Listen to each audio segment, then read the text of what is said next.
이번엔 글로벌 특파원 리포트 시간입니다. 미국 켄지의 생생한 분위기, 한국경제신문 최진석 실리콘밸리 특파원과 알아보겠습니다. 안녕하십니까? 네, 안녕하세요. 네, 지난주 나스닥 지수, 이 국채금리 상승세 그리고 중국발 악재의 발목을 붙잡혔는데요. 전반적인 흐름부터 짚어주시죠.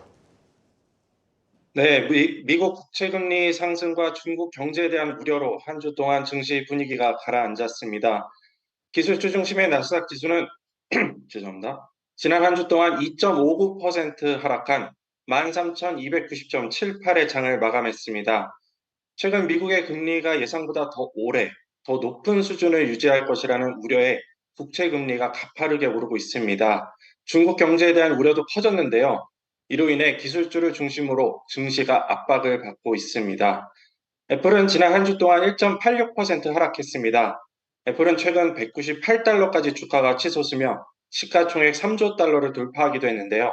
현재 고점 대비 10% 이상 하락하며 170달러대에 머물고 있습니다.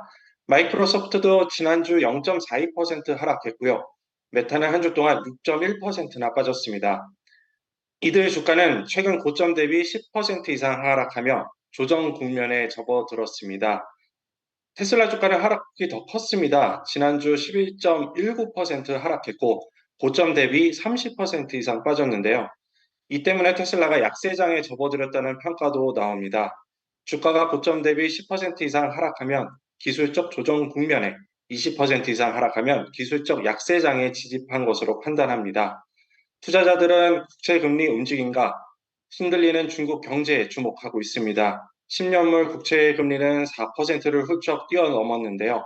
2008년 이후 최고치를 경신하는 등 가파르게 오르고 있습니다. 시장은 지난달 미국의 기준금리 인상이 사실상 마지막일 거라고 기대하고 있었는데요. 인플레이션이 예상보다 빠르게 둔화하지 않으면 연준이 긴축 기조를 길게 가져갈 것이라는 전망에 힘이 실리고 있습니다. 여기에 중국 부동산 개발업체 홍다가 미국 뉴욕 파산법원에 파산보호 신청을 하는 등 중국발 경기 침체 우려가 커지는 것도 투자자들의 불안 심리를 자극하고 있습니다. 시장은 오늘 25일 예정된 제롬 파월 연준 의장의 잭슨홀 연설을 주목하고 있습니다.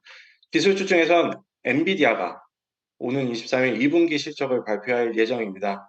엔비디아는 조정장 속에서도 나홀로 질주를 하고 있는데요. 지난 한 주간 5.98% 오르며 상승세를 이어가고 있습니다. 네, 여기에 또 월가에서 재미있는 소식이 하나 전해졌습니다. 구글과 마이크로소프트 그리고 애플 같은 빅테크 기업들이 자사 애플리케이션 대공사를 시작했다고 하는데요.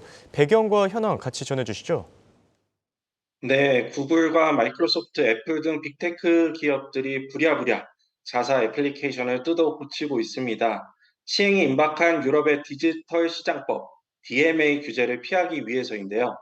DMA는 플랫폼 사업자의 시장 지배력 남용을 방지하기 위해 대형 플랫폼 사용 사업자를 게이트키퍼로 지정해 특별 규제하는 법안입니다. 이유는 다음 달 초 게이트키퍼를 선정할 예정입니다.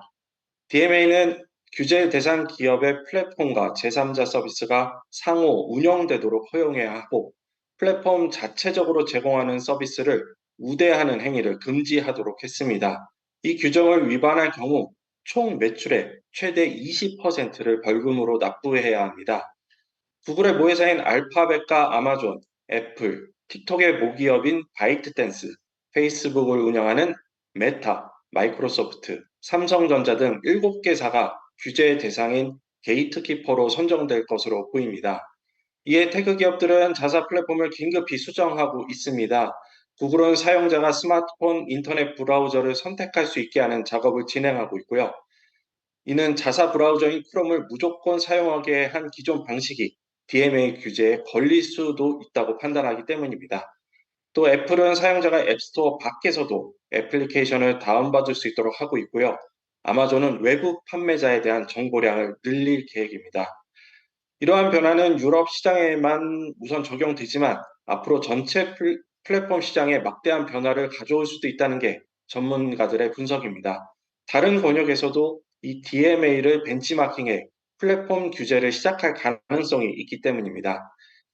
기술 애널리스트인 브라이언 위저는 DMA를 1933년에 미국에서 도입한 은행 규제법인 글래스-스티걸법에 빗대며 규제 무풍지대에 있던 빅테크 기업들이 강력한 규제를 받게 됐다고 짚었습니다.